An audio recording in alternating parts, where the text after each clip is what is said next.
Welcome to our first and a more advanced series of Photoshop tutorials. Here we'll talk about some interesting settings and techniques that will get you more acquainted with Photoshop in general. Let's talk about curves.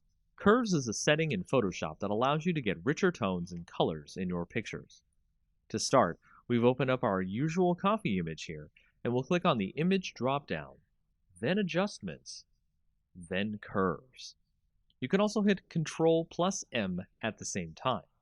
Doing this will open the Curves window, which looks like a neat graph chart. In the middle, you should be seeing a line going from the bottom left to the top right. If you want to apply a quick preset which will set the settings for you, you can click the drop-down and change from the default to other settings in the list.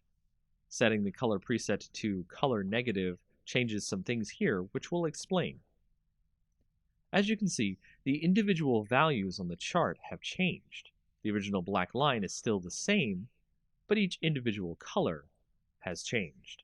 This is a permanent way to change the values of the image, but if we wanted to make it something a little less permanent and tweak the settings as we edit our image, we can make a new layer by going to Layer, New Adjustment Layer, and then Curves. This will allow us to have our own layer that we can edit the properties of in the Properties window.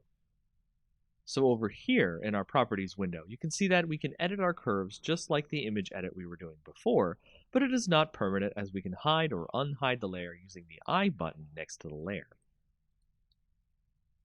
So the main thing to take away from curves is reading the histogram and placing points. We can place points on the histogram so we can change the color changes anywhere in the image, based on the dark spots or the lighter spots of the image.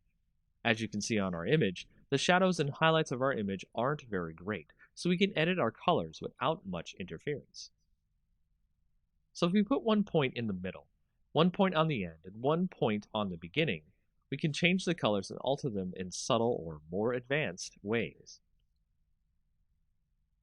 Curves help out many Photoshop users with images that have bad contrast or bad lighting. Use curves next time you have an image that needs tweaking. It's one of the most powerful tools in Photoshop's arsenal.